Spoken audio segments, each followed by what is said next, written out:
Shihan Yasu, welcome back to the Knockdown Radio podcast. Awesome, thank you very much. And nice that we can actually do it in person this time. Yeah, sure is. Yeah, nice to see your studio too. It was good. Yeah. Massive weekend. I'm sure you're absolutely exhausted, as am I. Oh, sure am. An amazing weekend though. A Dream Festival tournament followed by the KCC. I guess just before we jump in and sort of break down the fights of the KCC, what were your sort of impressions of the Dream Festival tournament? I know you had a team out from Australia. How did they all do, and what were their experiences? Yeah, so this time they split the All Japan and the development categories quite clearly, and we made sure that we were fighting not in the All Japan this time. We've had over a decade of challenge, but because of our inability to come to Japan and get the experience as often as we can, the quality of the fighters is getting higher and higher, especially in the junior divisions. So yeah, for sure. For us to just jump in there with a couple of fights in Australia is very hard for us to keep up with that. So being able to compete in the development category gave us a couple of more fights than usual. We did get to win 2 categories, which was great. Congratulations. That's a big step forward. But the other kids that we were hoping to get something, they all disappeared either third round or the quarterfinals. But at least it wasn't the first round. So we now have some sort of idea what we have to work on, which is a big difference between just getting annihilated and not knowing where to start or how far we have to go. So I think that was a great way to actually get into the Dream Festival this year. And that actually meant we could only watch the second day, but that gave us a lot of insights on how different it is from the first day to the second day. It was actually a big jump. And then it's going to be a lot more work. But since we are starting to get through on the development categories, we kind of have a little bit of hope. We can see light a little bit further down the tunnel this time than before. So yeah, that was good. Yeah. And then you can see that the Kazakhs and some of the other nations actually started winning even in the All Japan category. So that means that it's not impossible. Yeah. Of course, they have a much bigger pool of fighters. They have a much depth in the coaching and also with their funding and all round that we're left behind from them, but also means that if we work harder, we might have a chance in the future. So that was good to see. Yeah. I mean, the Kazakhs have an amazing program. I remember way back before it was the Dream Festival, the Dream Cup. They used to have the All Japan Juniors and Masters, and they were separated into 2 separate tournaments. And it was the junior tournament was still a big tournament, but nothing like the Dream Festival. There were foreign competitors, nowhere near as many as they are now, but Kazakhstan always had a team. And I can remember very vividly, it was a relatively small venue for the number of fighters and hardly any warm-up space. And the Kazakhs would create this runway of about 20 meters and start doing like jogging and sidestepping drills and all sort of stuff, and it sort of looked like a football team warming up. And obviously in Japan, anything different is a little bit, what's going on here? So they stood out a lot, and inevitably they weren't really successful in those fights, but you could see what they were building as an organization. And these kids would come out, they'd lose the fights, so they'd take that experience back to Kazakhstan, and the other children there would sort of look up to them, and they'd use that experience both tactically and looking at what was going on technically, and just the whole environment of a Japanese tournament, and you could see how that was being built upon, and then over time they started to have massive success, and you started to see these stars come out of that program. And obviously Alexei Leonov was the first one to sort of break through, but then after that Artyushin, Yakovlev, Moiseev, they started to come out. I ended up fighting Artyushin in the Ninth World Tournament when he was 18, and I completely underestimated him, and I lost. And so you see these stars start to be born from that program. But at the weekend, seeing that come full circle over 2 days, you see the young ones, you see how that coaching structure and that really sort of collaborative environment from the team is there. Like you said, you see some of those kids actually starting to win divisions, and then later on that night, you see 2 young Kazakh fighters end up fighting each other in the KCC and actually cement themselves as legitimate favourites for the World Tournament next year. So I thought it was brilliant. Yeah, the thing is, they are all young. So you don't know how much better they're going to get from here. Yeah. I mean, Artyushin ended up fighting in like 5 world tournaments. That's right. He was still going last year. So, and then, if this was like the Asian Championship or something, then he'll just dominate it, and then also knocking out the second that's coming up in his weight division. So yeah, but then also now we've got these two, superstars, and then I'm pretty sure all the young ones are gonna start looking up to those guys, and they have, kids who are tall, very athletic, and they can make a living out of karate. So if they're going to dedicate themselves, then all the other nations have a hard job to try and keep up to them from here, I reckon. Yeah, for sure. Yeah. From your team, what are the what's the sort of impression when they come and see a tournament of that magnitude run in that way? I mean, yeah, having over 4,000 competitors, and congratulations to the organisation for getting that Guinness Book of Records, is an amazing achievement. But to see it run that way, what's the sort of feeling? And it's obviously very different to the way that things are run back home. It's overwhelming. Yeah, it must be overwhelming. So those who can perform are the ones who's done it a couple of times, definitely. But the ones who won it this time, it was their debut, so I'm actually quite surprised. Right. But so our dojo's currently got the fourth generation of fighters coming up from the age around 9 and 10. But so the older ones are actually helping them out a lot. And they talked about what the atmosphere is like. We tried to show them as videos. That's great. And then we filmed from the upstairs seats last time we came, so make sure they can see how big and how it feels. And I think we in that mental state, we tried to prepare them a little bit more than before. Yeah. And again, getting up there is another different story. Those ones you think are kind of usually relaxed in the dojo, they're frozen, they're stiff, but you have to really go there and experience it. So I recommend in all the other branches of Shinkyokushin to try and get to the Dream Festival. It is a festival. You have to, it really is, isn't it? Yeah. You have to really be there to feel it and then experience that vibe, and then go back home, talk about it, and bring another team over. I think it's a great way of going, and then it shows by having more than 400 competitors overseas. So 700, I think. 700 competitors from overseas. Yeah, it was crazy. Yeah, and it did really feel like an international tournament, like a festival, like you said. And having the KCC at the end of it, I think it has as much of a sort of world tournament feel, and if not more so than the world tournament itself. Yeah.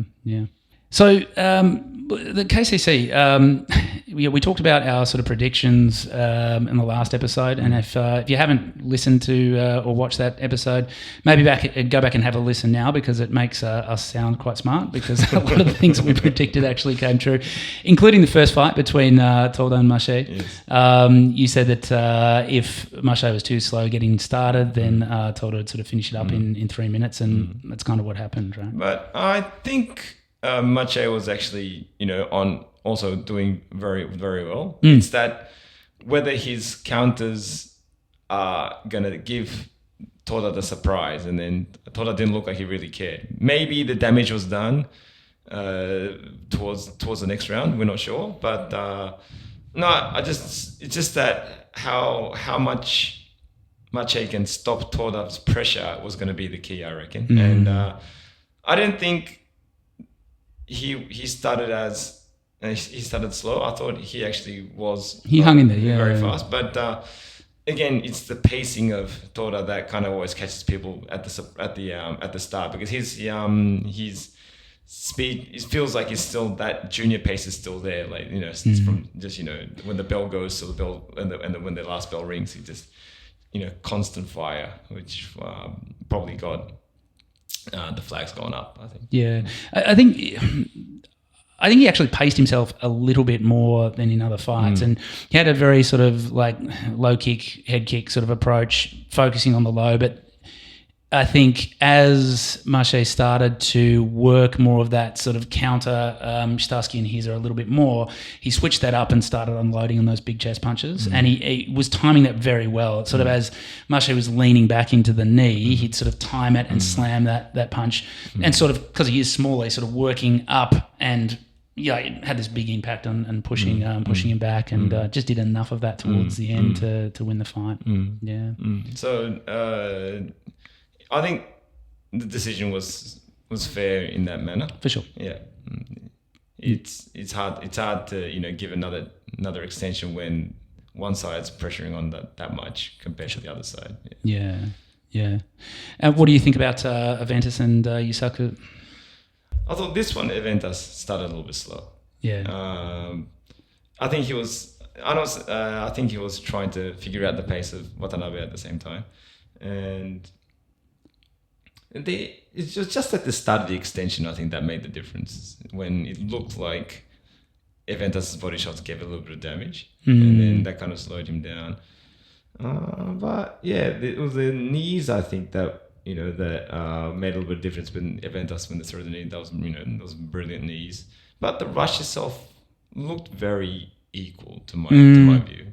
Yeah, I think Yusaku's obviously hits very hard, has very fast sort of foot movement, but there's that sort of switch hard punch pause sort of rhythm.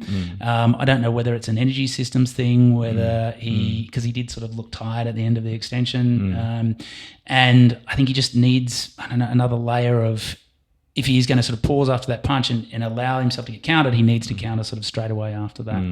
I was impressed with the way that Watanabe was sort of working on the outside because he actually landed some hard leg kicks, but sort of didn't continue with that. I think once he found, I guess, that comfort being in that inner distance and landing those punches, he sort of stuck with that approach. I would have liked to see him just, obviously he's a smaller guy, but, obviously Aventis does have a dangerous game at that longer range, but I think, before he sets that rush in, trying to pepper the legs a little bit more, I think he might have had a little bit more success. Yeah.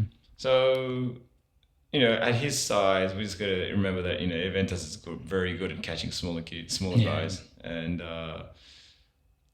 And probably the amount of pressure that Watanabe was feeling to actually hold him back, we can't really assume. We can't really underestimate the power of Aventis. So he might have had to wind it back a little to just figure out that body's getting ready to go for that massive loading. So, but I thought it was a very, very close fight, and they did put on a great show. I mean, it was a very entertaining fight from my view, and the last 30 seconds is what the crowd was waiting for, and then they both put it up, and I thought that last 30 was very, very close. So probably just that first a third of the extension when Aventis got that couple of good shots in. I think that was the only decider that I saw within the fight that made a bit of a difference. Yeah. Toda and Anjay, I sort of felt like it was like a fight of two halves. Like Anjay was able to use that distance and sort of time his ageri, and then once Toda started to find his timing with the low kicks, then Anjay was able to switch it up and counter that with more of a pressure sort of Hizageri rush type of style. I thought it was a very impressive performance. I think Toda should take a lot of encouragement away from that fight. I think he did a very good job, but I think it was a very very clean sort of tactical performance by Kinzeski. Kinzeski's distance control is just impressive. He knows exactly when to hit, exactly when to step away, and then because currently a lot of the fighters, everyone's getting stronger, the close range fighting is very good, but because that's becoming like the new norm, not everyone understands keeping the distance idea. So backstepping, range keeping, it's something that's kind of gone missing. And when someone like his size, usually people do that, it's a little smaller. Tanigashan, and then Tsukamoto-shan was very, stepping in his younger days as well. But since that's gone, no one's actually tried to keep room and counter from that distance. So I think having this experience, I think Toda will learn from it. Oh, I shouldn't use the word learn for it. Toda will actually gain that experience and try and be able to kind of, have a game plan next time. But this time, probably he was expecting him to get nice and close, and then he'll unleash from there, load it off, get his legs. But before he can even reach him, Anjay's counters were in beforehand. And then Toda was waiting to attack when the distance is closer, but Anjay is attacking as he's kept closing the distance, which makes it very hard for someone that hasn't fought someone with that distance keeping in that long range. It's probably very hard to try and make up a game in that just 3 minutes, I reckon. Yeah, I mean, I think it's almost impossible to simulate someone with Kinzeski's fighting style, and it's extremely unique. So he has a couple of different, I think, modes of how he does it. So I think, as an Australian, Gary O'Neill is famed for his sort of stepping style, but it was always stepping within a striking distance, and it was always sort of that longer range kicking distance, setting, step, low kick, Shihan Yasu sort of pattern. And Kinzeski has that. He can step out and counter with a hard low kick. He can also step out and then time as the opponent's coming in for a hizageri. But then he also has the running away sort of step, which you don't see very often, and it's not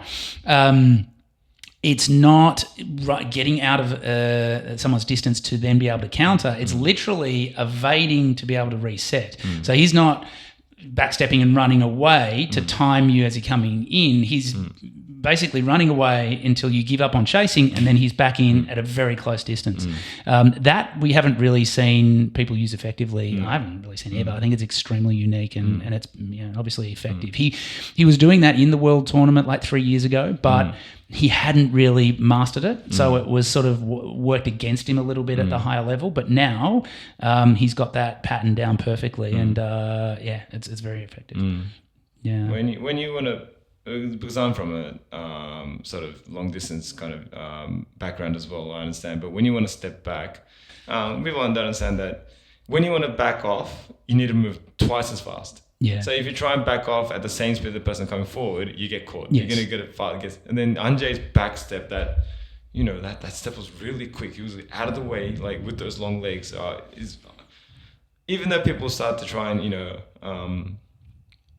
come up with a game plan, it's going to be very hard. First thing is going to catch him. And when you try and catch him, his long legs are going to catch you too. So it's going to be very hard for someone to try and work around that thing. Yeah, the long leg back run is it's interesting. It's like Usain Bolt running backwards. So Kazushi Watanabe and Anton Zimmerev.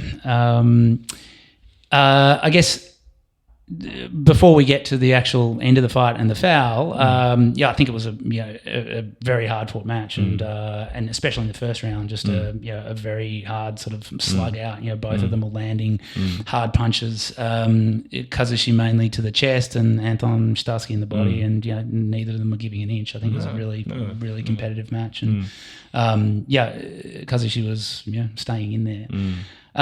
The foul itself, to be honest, I was a little bit confused. Technically, like if that technique, if you want to call it that, was used in, say, MMA, for example, that's a legitimate technique, and it's been used before. Conor McGregor had he set up a pretty famous knockout over Cowboy Cerrone with that. To me, though, like if that's if you're considering the shoulder as part of your upper body, and then you hit someone in the face with that, that seems to me like it would be a foul. I haven't gone back and looked at the rule book today to see, because it's a very unprecedented circumstance, for someone to be fouled like that. And when Shihan came back and gave the foul, that sort of made sense. So obviously I was literally sitting next to the whole block next to me was all Kazakhstan supporters, so they were going crazy. But I was a little confused. What was your take on that? That's one thing that's going to probably be questioned for a long time. I don't really have an answer to that either. The shoulder hit his face. He got punched in the he got punched in the body before the shoulder hit his face. That's all we saw. And if the judges decided that's a Wazari, then that's a Wazari. It's a Wazari. Yeah. I mean, you had experienced the same thing with Lucas. With Lucas, So that, it was a similar sort of thing. And that's a good point. I'm not sure whether they're actually counting the punch as the thing that dropped him, or the shoulder to the face. I mean, if you look at the context of the fight and how much power there was behind that punch compared to the other punches that were thrown, you wouldn't think that would be enough to put him down. That was my argument against Lucas as well. Like I didn't even know that he punched me. I just felt something hit my head. But that's a really tricky circumstance. Obviously, something will be reviewed in case it ever does happen again. But But other than that, though, I think that It was a very, Watanabe did it good was a job. very unfortunate ending. It was a very close fight. It was a very entertaining fight as well. Very two different type of fighters. So compared to Anjay, Anton likes close range, which makes it a little bit more of an interesting fight to see who's going to win for both of them. Like Kazushi was going as hard as he wants, and Anton was actually countering that too. So I thought, it would have been great to watch another extension or two. So yeah, it was unfortunate to see it that way, but I thought that was a great fight. Yeah. Speaking of unfortunate endings, another disappointing injury, off the back of Goto in the last tournament, injuring his tibia. You had Okada going down with what looked like a knee injury. I'm not sure whether he sort of hyperextended or twisted his knee. Do you have any intel on what it was? Apparently, it's not broken, but any more weight he puts on it, it might crack. Apparently, that was the doctors. Okay. Yeah. It was like it was an old injury that kind of. Oh, really? Yeah. So he hit his shin on his knee or something like that, and he aggravated his old injury. And apparently, it wasn't completely broken yet, but it's close to it. Right. Okay. Well, that's obviously extremely disappointing, and hopefully, we're 9 months out from selection tournament for the next World Tournament. So hopefully he sort of gets up in time for that next year, because that would have been another one that'd be interesting to see go a little further, because Zimantas,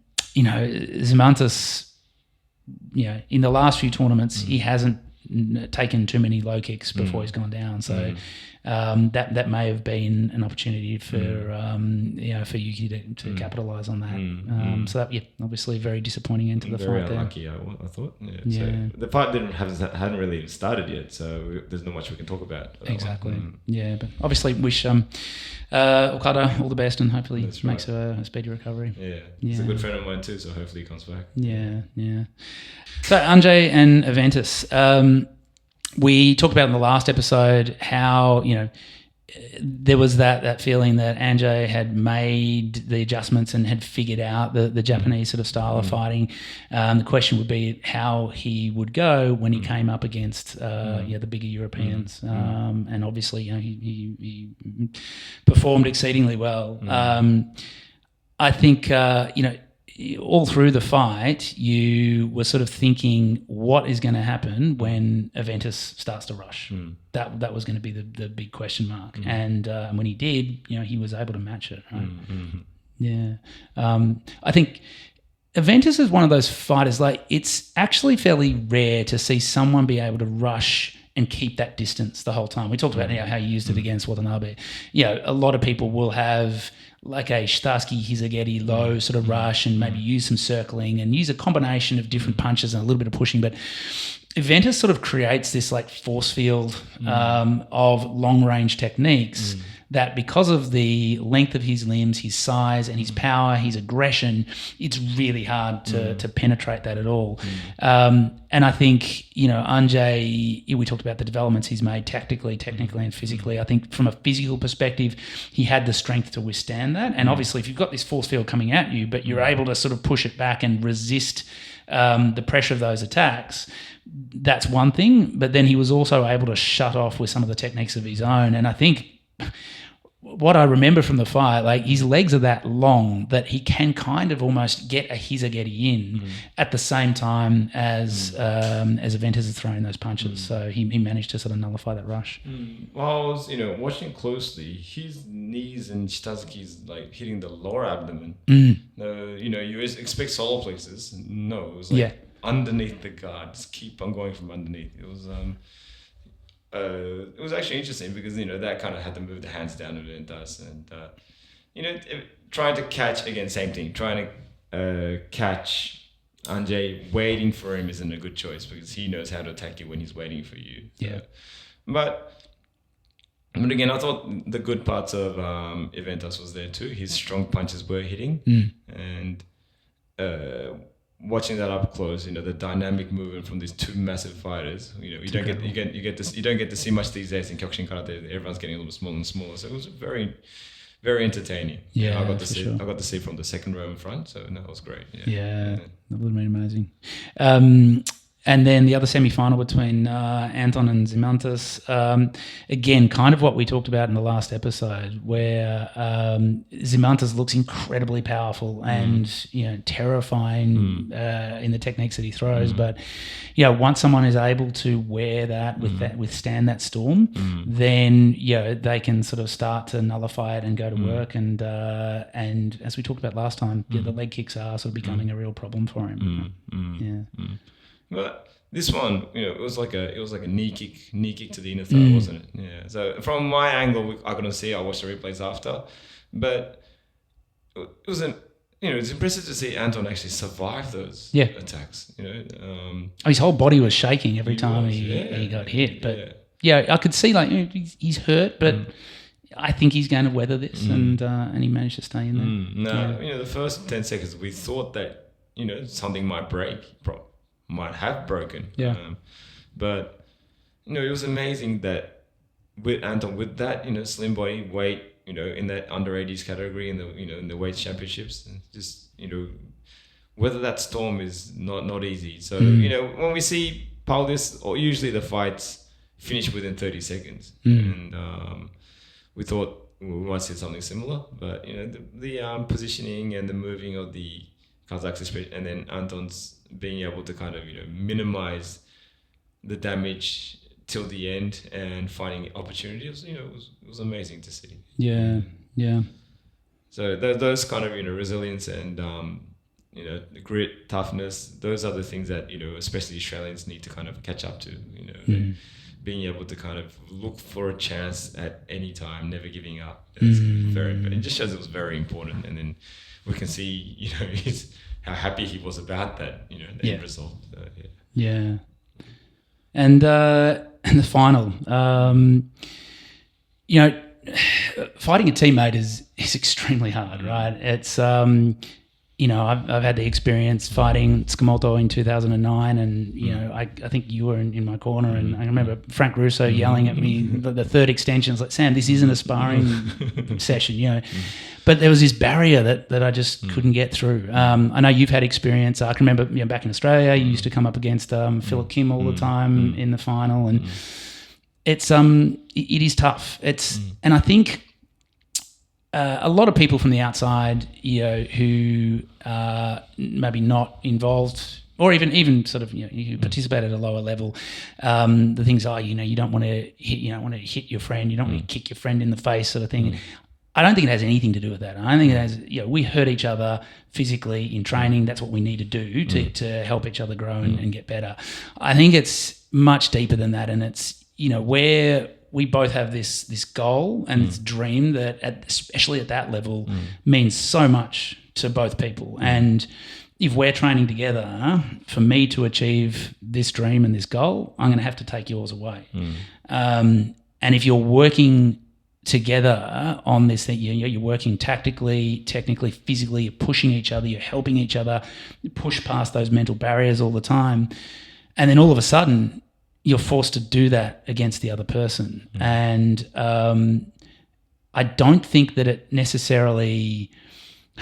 I don't think it's that you're trying to take it easy and you're not trying to hurt them, and you just you're falling back into bad habits, or not bad habits. You're falling back into your normal habits of going about a normal training rhythm. I think it's just it's a weird dynamic that everything is sort of switched 180, and it's hard to sort of flick that switch and change towards I really need to do everything I can to win in that moment. No, it's difficult. And just came at the wrong time. It did, yeah. In a final like that, and obviously in a big event, and there's a reason in other combat sports where you only have one fight at a time. That purposely that doesn't happen. Like there's examples of in other combat sports where people have retired if someone is coming up to that level to challenge the title or something, or to move up a weight division or down a weight division. So it is it's an awkward circumstance. But like you said, it just wasn't the right time. And the final of a big sort of showcase event like that. Wasn't the best way, at least to start the fight. But I think Anjay was always going to do enough to win. I think, it was just a matter of let's feel this out. Let's try to psychologically work out how this is going to play out, and then turn up the pace. And I still thought that both guys put on a great performance, and Anjay was obviously clearly the most dominant fighter on the night. Sure is. Yeah. Hey guys, I hope you're enjoying the episode. If you're looking to level up your strength and conditioning and improve your strength, power, mobility and stamina, check out my book, The Science of Striking. It's a 500-page comprehensive guide to sports performance for stand-up combat athletes.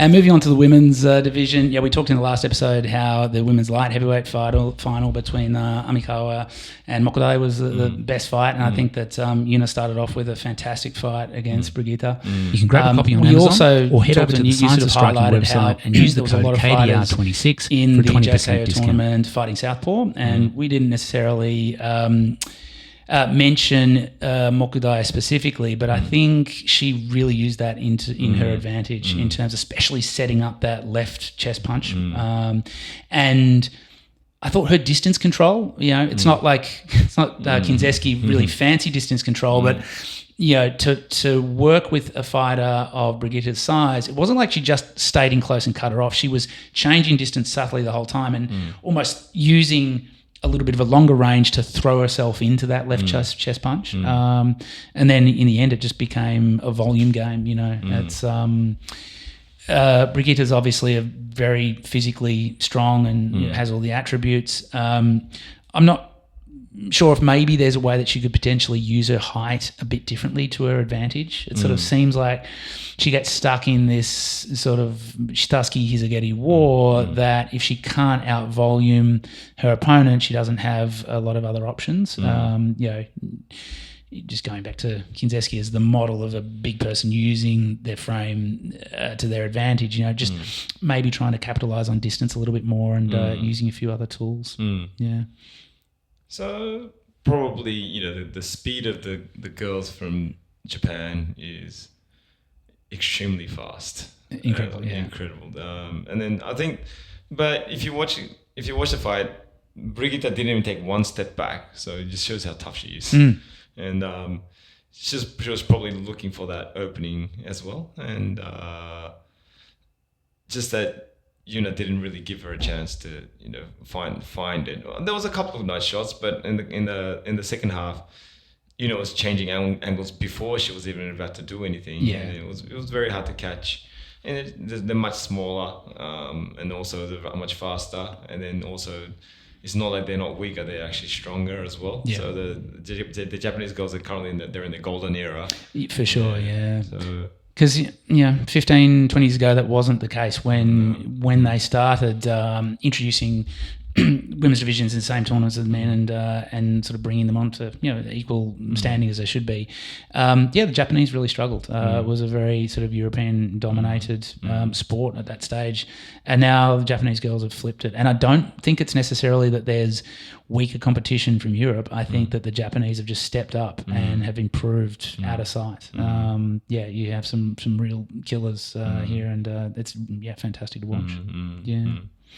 And then Fujihara, relatively comfortable win. I think that I'm not sure whether she was just sort of pacing herself for the later fights, but I think she could have gone after the legs even a little bit more. I think Aneta, again, tall, physical sort of fighter, but technically, she just seems too open. Like she's very front on in her stance, and it's sort of stuff that I tell students all the time. You need to be sort of silent. You don't want to give your opponent too much real estate to work with. And when you are front on like that, you just leave your legs open, especially for the inside low kicks. And I think that she probably benefit again from varying her style a little bit more from that, just sort of standing front on, and she's Shitaski and Hizagari sort of style. Yeah. The punches from the Japanese females and the punches of the Europeans, the style is completely different. Yeah, it really is. And the Europeans are heavy, but very sort of one pace punches, and I mean, I fought a couple of European women during sparring, guys, men of the world, but their punches are very hard to defend. It comes from great angles, and it's very powerful in a sense.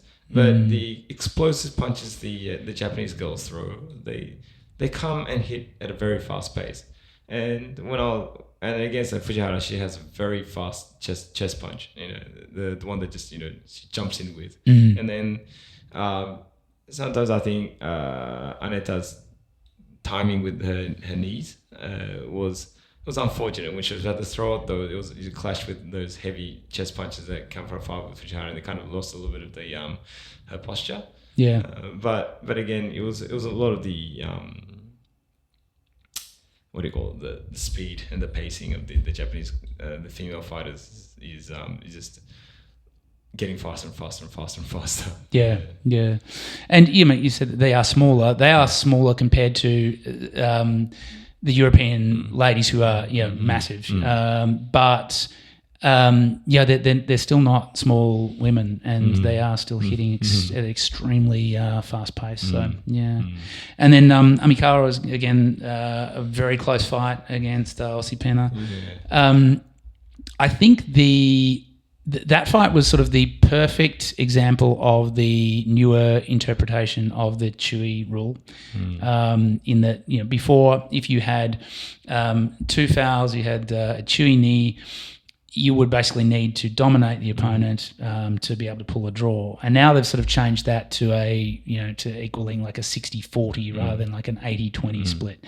That I think in some ways it's good that the fouls are having less of an impact on the fight, but at the same time I think it leaves it a little bit more open to interpretation. I mean, if you ask me, like, what does a 60-40 fight look like, I would say that's a perfect example of a 60-40 fight. So at the end of it, even though I was deafened in the right ear by the Kazakh supporters, and by the way, I think I've been in Japan too long because I just don't like booing. I know, straight like anywhere else in the world, that's kind of a fun, interactive part of sports culture that is just not a thing here because of the massive amount of respect that Japanese have just in their general everyday lives. But now I feel uncomfortable with booing. So that's just an interesting interpretation of that. But I think that was the right decision. I think that Ramu was 60% ahead in that fight, and that was probably the right decision in terms of letting that go to an extension.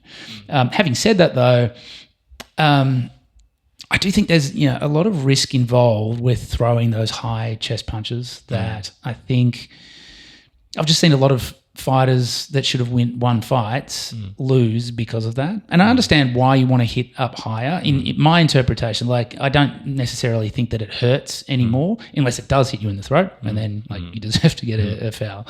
But it's more like the leverage of the higher you punch up, the more that your opponent's body is tilted back. So it looks like it has more of an impact because they move back further. And so I can understand from a tactical perspective, why you would want to employ that, but the margin for error is just so small. And I interviewed Samuel Hellis last week, and we'll release that interview after the summer. But he was talking about in his first world tournament, he lost because of 2 head punches or 2 throat punches that came off chest punches, and he then sort of realised that and adjusted the style that he threw his chest punches with because of that experience. And I think that for young fighters out there, it's just worth weighing up that sort of risk reward when employing that specific technique. But again, I thought Alina Osipenko, her speed and power and technique did match the female fighters of Japan this time. I thought for her kick punch combinations, they were very smooth in the first 2 minutes, and there was a lot of opportunities there. And I know she again improves from here, and then who knows what happens next. I think that from out of all the foreign fighters, I think that she looked like the one that is most threatening. I thought that Lily Mezzo fought a really competitive fight as well, though. But Suzuki, she just has, and we talked about Lithuanian girls just not having that same rhythm and not really having a plan B. Suzuki just seems to have a plan A, B, C, D, E all the way up, and she can, switch it up and mid-fight, seemingly mid-combination, just do something subtly different that just throws off the pace and, just... goes to what we were talking about in our review of the JFKO, that she is in a league of her own and just keeps getting better. But so if you want to throw chest punches, you go throw like her, and doesn't miss it, and then just consistently hitting the right spots, and the variety of techniques she has is quite very surprising. It is, Any opening you find, she'll just go for it, and then it's very hard to counter someone with that ability, And then, as we said, that sort of all-rounder who is not just attacking, she's also defending, she's moving. And it's actually, it's going to be very hard to try and fight someone and try and beat her as well, and then you try and hit her as well. She doesn't move. No, it's crazy. Yeah. Her footwork is really.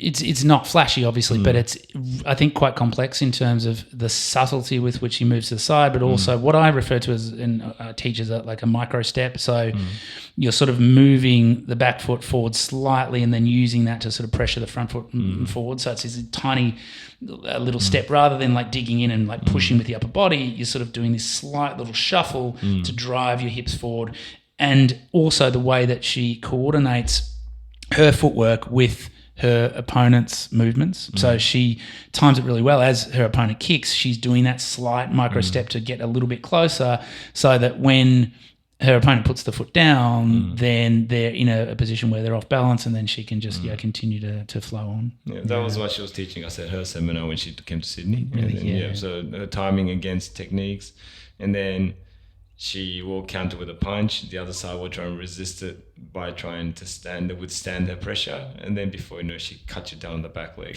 That was the main pattern that she caught most of people with this time. And then the semi-finals. So you had obviously all Japan top four. Universe Momo was an extremely competitive fight. And was it a 2 extension fight? 1 extension? I can't remember.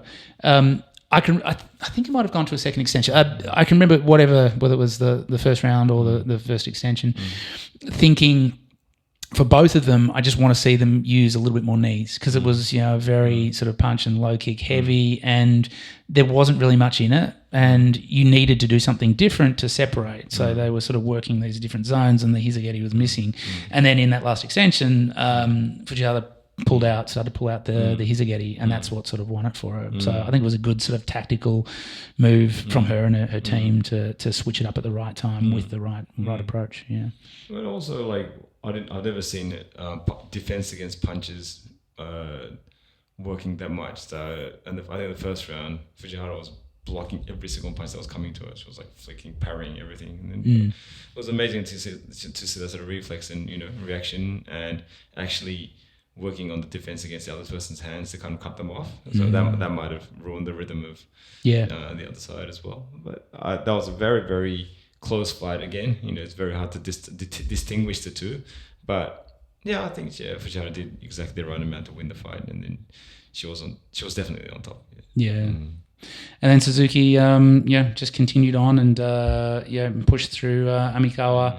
Ramu was using the sort of longer punches to maintain distance, but once Suzuki started really finding a rhythm with the low kicks, there didn't seem to be any effort, or not effort, but whatever she was using wasn't successful in terms of defending. Like it was all counterattack, and when you've got someone chopping it down at the legs and someone who is not going to stop, like they're not going to get tired, they're not going to to stop that pace if it's successful, then I think you really need to look at doing something to try and nullify that.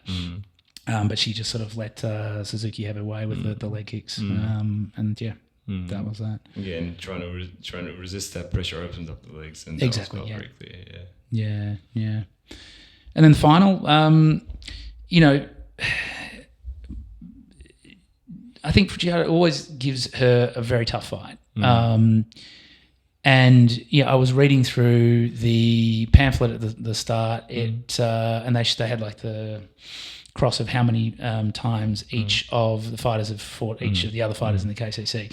And so I think this was her 6th consecutive loss. And when you lose to someone 6 times in a row, it becomes more and more difficult to win. And even though she does give her a very close fight every time, still doesn't look like winning. Like there's always that slight edge. And again, like I'm just... A lot of the times when I'm watching fights, obviously it depends on the fight. Sometimes, I have invested interest in one party or the other, and I'm really cheering for them. Other times, I'm just, like Anjay, for example, just in awe of and trying to study and learn as much as possible. But a lot of the time, I'm also trying to imagine that I'm the person that's losing, and then try to think about how I would fight my way out of it. And so I'm just like trying to put myself in Momo's shoes and think, well, what can I do here? And I honestly didn't come up with any answers, to be honest. Like it's like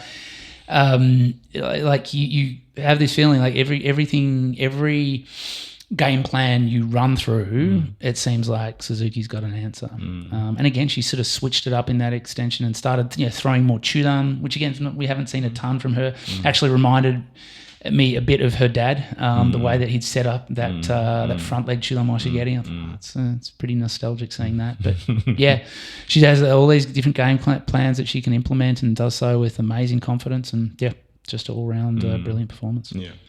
So, it just feels like, same with the other fights, not as much as, say, the European fighters, but then Fujihara also needs a wind up before she puts on that flurry. She'll go for it, flurry on, and then have a bit of a break, flurry on, have a bit of a break.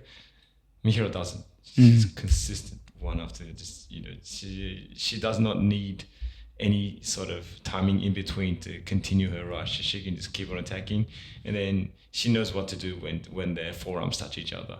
So probably, if there is a chance, it won't be close range for someone to beat Mihiro. Unless someone's got really sharp knees that can go up and down.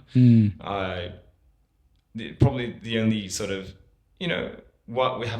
what's undiscovered is her capability to counter against someone with long range like Anjay. So someone with actual sharp, strong kicks from that distance, back kicks, spinning kicks, whatever, and then keeping that range and throwing whatever they want. And then, knockout or no knockout, if that person can throw all her attacks and stop Mihiro from attacking anything, there might be a little bit of opportunity. But when you get in close, she knows every angle that you require to actually win the fight. So. Maybe she should just fight Anjay. That's actually, I think she'd be competitive. It'd be interesting to see. Very good. Well, it was obviously a fantastic tournament to watch. And any other sort of like closing thoughts after that? And I guess what are you excited to see over the next, what do we got, like 15 months now until the World Tournament? So we've given plenty of confidence for the Kazakhs now. Yeah. So it's not that they're going to hold back. They're just going to train even more, and they're confident they're going to get it. And but whenever there's been danger the year before, the Japanese always kick up a gear. I'm expecting probably a big jump from the Japanese too. It's going to be an exciting World Championships, I believe. And when we talk about these fighters and who's going to come up, there's always going to be a surprise somewhere. And True. You never heard of this guy and just pops up from nowhere and just scares everyone away. Yeah, that might happen. Who knows? No, I think it's going to be a very interesting prep time from everyone from here. So and then now the All Japan, everyone's going to show them they can prove the world that they are still in contingents with winning the World Championships as well. So yeah, it should be interesting to see. Yeah. Well, thanks again, Shihan, for coming in. It's been great to sort of break this down, and perhaps we can catch up again after the All Japan and see what happened in that tournament. Thank you very much. All right, thanks very much for watching, guys, and we'll look forward to chatting on the next episode. Os.